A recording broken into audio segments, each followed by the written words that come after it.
আসসালামু আলাইকুম।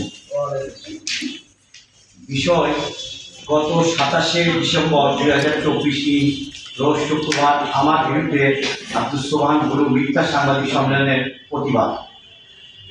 গত 27শে ডিসেম্বর 2024 রোজ শুক্রবার সকালে দৈনিক কর্মকর্তা ও বিভিন্ন পত্রিকা, প্রিন্ট মিডিয়া, ফেসবুক সহ বিভিন্ন মিথ্যা প্রকাশিত সংবাদগুলি মিথ্যা ও হীন এবং উদ্দেশ্য প্রমাণিত সংবাদগুলো আমরা তীব্র প্রতিবাদ ও নিন্দা জানাচ্ছি। আমি মোহাম্মদ রাশেদুল ইসলাম, সাধারণ সম্পাদক, বগুড়া সদর উপজেলা নিউ মার্কেট ব্যবসায়ী মালিক সমিতি বগুড়া, যার রেজিস্ট্রেশন নম্বর 2989, সাবেক সহসভাপতি বগুড়া জেলা ছাত্রদল, সাবেক সহসভাপতি বগুড়া জেলা যুবদল, সদ্য সাবেক আহ্বায়ক কমিটির সিনিয়র সদস্য জেলা যুবদল ও proprietor Shefali Pordakhali new market Bogura.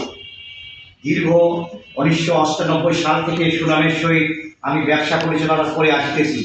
গত 2003 সাল হইতে নির্বাচিত বারবার সাধারণ সম্পাদক হিসেবে দীর্ঘ 21 বছর যাবৎ বৃহত্তর নিউ মার্কেট ব্যবসায়ী মালিক সমিতির নেতৃত্ব দিয়ে আসিতেছি। 21 বছর ব্যবসায়ী নেতৃত্বকালে কখনো আমার কোনো লেনদেন হিসেবে গরমিল নাই। আমার বিরুদ্ধে একটি টাকার কোনো দুর্নীতি নাই, যা আমি চ্যালেঞ্জ হিসেবে বলতে পারি। যদি কেউ প্রমাণ করতে পারে তাহলে ডকুমেন্ট সহ প্রমাণ হিসেবে দেখা। আমি ছাত্র জীবন থেকে 30 বছর বিএনপি রাজনীতির সঙ্গে জড়িত। রাজনীতির জীবনে বিএনপির অঙ্গ সংগঠনে বিভিন্ন পদবি ক্যারি করেছি, আন্দোলন সংগ্রামে অংশগ্রহণ করেছি ও মামলা হামলার শিকার জেল খেটেছি। আমি বাংলাদেশ জাতীয়তাবাদী দলের একজন আদর্শ কর্মী।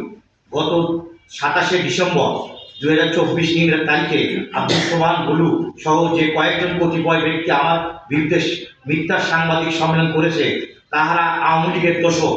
বিগত দিনে তাহারা কেউ বৃহত্তর নিউ মার্কেট মালিক সমিতি ও কেন্দ্রীয় বড় জামে মসজিদ কমিটির সঙ্গে জড়িত ছিল না। আব্দুস সোবহান গুরু নিউ মার্কেটের টেলার্সের মালিক হিসেবে আমি তাহাকে চিনি, কিন্তু অতি দুঃখের বিষয় তিনি জাতীয়তাবাদী বিএনপি রাজনীতির লোক হয়ে তিনি আওয়ামী লীগের সুবিধাপন্থী নেতা হিসেবে মুক্তিযোদ্ধা লীগে যোগদান করেন। আবার নতুন করে 5ই আগস্টের পরে খলস বদলে নিজেকে বিএনপি নেতা হিসেবে নিজেকে দাবি করিতেছে। সে একজন স্বার্থন্বেষী লোভী মানুষ হিসেবে সমাজে পরিচিত। সাংবাদিক সম্মেলনে আমার বিরুদ্ধে মিথ্যা অভিযোগ এনেছে যে আমি ব্যবসায়িক সমিতি ও কেন্দ্রীয় জামে মসজিদ কমিটির অনুমোদনহীন অঘোষিত সাধারণ সম্পাদক এবং বড় মসজিদের 4টি দোকান থেকে 42,50,000 টাকা আত্মসাৎ করেছি। এবং আরও উল্লেখ করেন যে গত 5ই আগস্ট এর পরে আলম প্রতিষ্ঠ মার্কিন টেরাস হামলা লুটপাট করে তালা লাগিয়ে 50 লক্ষ টাকা চাঁদা দাবি করিয়েছি। আমি এই মিথ্যা অভিযোগের প্রতিবাদ করছি। আমি বগুড়া নিউ মার্কেটের ব্যবসায়ী মালিক সমিতির বৈধ সাধারণ সম্পাদক, যাহার রেজিস্ট্রেশন নম্বর রাজশাহী 2989 এবং গত 5ই আগস্টের পরে কেন্দ্রীয় জামে মসজিদ কমিটির রেজুলেশন মোতাবেক আমি ভারপ্রাপ্ত বৈধ সাধারণ সম্পাদক হই।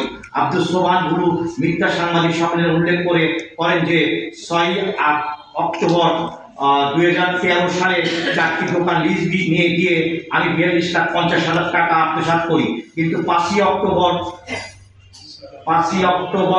2013 সালে কমিটিতে মোহাম্মদ লুৎফর রহমান সাধারণ সম্পাদক ছিলেন। আমার টাকা আত্মসাৎ করার প্রশ্নই আসে না, যাহা আমার বিরুদ্ধে মিথ্যা ও সাধারণ ঘটনা। যদি 5ই অক্টোবর 2013 সালের সময় আমি যে সাধারণ সম্পাদক ছিলাম তাহার কোনো প্রমাণ দেখাতে না পারলে আমি তাদের বিরুদ্ধে আইনগত ব্যবস্থা নিব।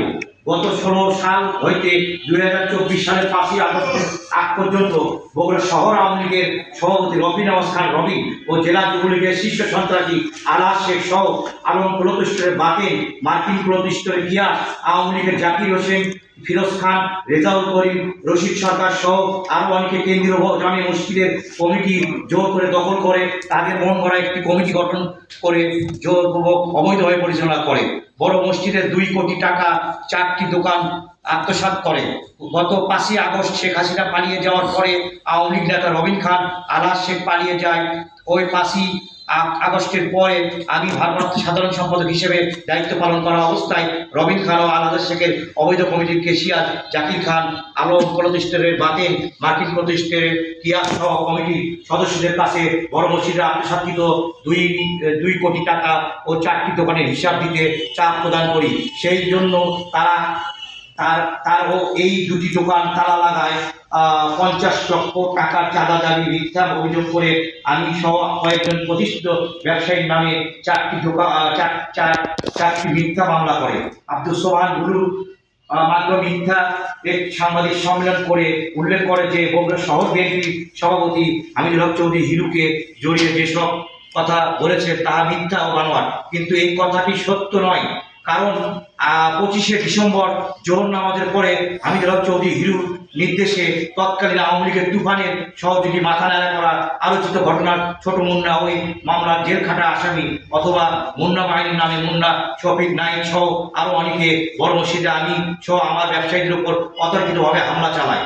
আমি মসজিদের বাইরে আসলে 4 জন ধারালো বাহিনীর চাকু দিয়ে আমাকে হত্যার উদ্দেশ্যে প্রাণনাশের হুমকি প্রদান করে। হামিদুল হক চৌধুরী হিরু আমার বৃহত্তর ব্যবসায়ী মালিক মার্কেটের কোনো ব্যবসায়ী না এবং সে কোনোদিন বড় মসজিদের কমিটিতে ছিল না, কিন্তু সে গোপনে রাতের আধারে ঢাকা ওয়াকফ স্টেট থেকে একটি কমিটি করে নিয়ে এসে নিজেকে সহসভাপতি দাবি করে। নিবেদক রাশেদুল ইসলাম, সাধারণ সম্পাদক, নিউ মার্কেট ব্যবসায়ী মালিক সমিতি, বগুড়া। আসসালামু আলাইকুম।